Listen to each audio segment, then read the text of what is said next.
Assalamualaikum warahmatullahi wabarakatuh.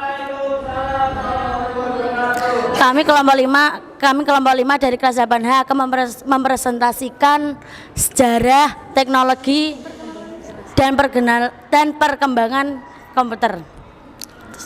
Sebelum mempresentasikan, izinkan kami untuk perkenalan terlebih dahulu. Perkenalkan, nama saya Siti Maila Akyas sebagai moderator. Saya Elvira Rizika Putri sebagai presentator. Saya Indah Nurusania sebagai kreator. Saya Amelia Hairiniswa sebagai materi.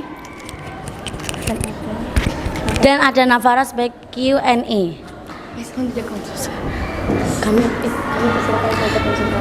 Kami persilakan kepada presentator untuk mempresentasikan terlebih dahulu.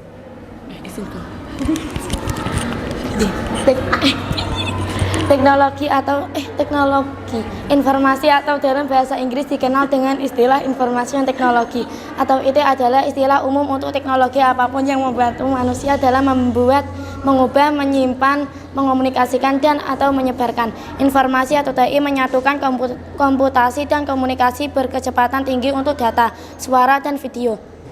Contoh dari teknologi informasi bukan hanya berupa komputer pribadi tetapi juga telepon, TV, peralatan rumah tangga, elektronik, dan telepon genggam ponsel. Era komputerisasi. Periode ini dimulai sekitar tahun 1960-an ketika mini komputer dan mainframe diperkenalkan perusahaan seperti IBM ke dunia industri. Kemampuan menghitung yang sedemikian cepat menyebabkan banyak sekali perusahaan yang memanfaatkannya untuk keperluan pengolahan data atau data processing.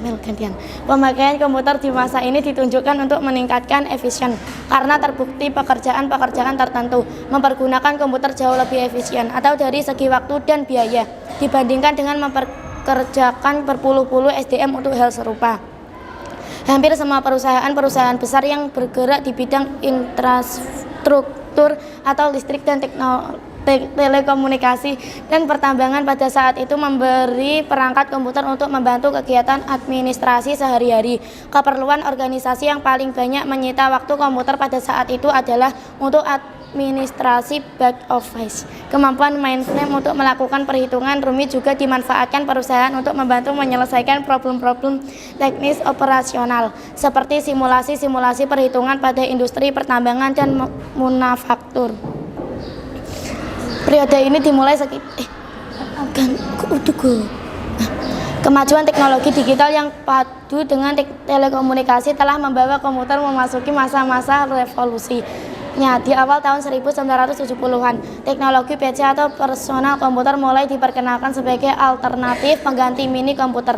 Seorang manajer atau teknisi dapat memperoleh data atau informasi yang telah diolah oleh komputer dengan kecepatan yang hampir sama dengan kecepatan mini komputer bahkan mainframe. Kegunaan komputer di perusahaan tidak hanya untuk meningkatkan efisien, namun lebih jauh untuk mendukung terjadinya proses kerja yang lebih efektif. Tidak seperti halnya pada era komputerisasi, di mana komputer hanya menjadi milik pribadi. Divisi EDP atau Electronic Data Processing perusahaan. Di era kedua ini, setiap individu di setiap organisasi dapat memanfaatkan kecanggihan komputer, seperti untuk mengolah database, spreadsheet, maupun data processing atau end-user computing. Ganti-ganti go. Tidak seperti pada kedua era sebelumnya yang lebih menekankan pada unsur teknologi. Pada era manajemen perusahaan ini yang lebih ditekankan adalah sistem informasi, di mana komputer dan teknologi informasi merupakan komponen dari sistem tersebut. Ditekankan oleh beberapa ahli manajemen bahwa perusahaan yang menguasai informasi. Sekian dari kami kelompok 5. Apabila ada salah kata, kami tak maaf sebesar-besarnya. Apa kata yang mau bertanya?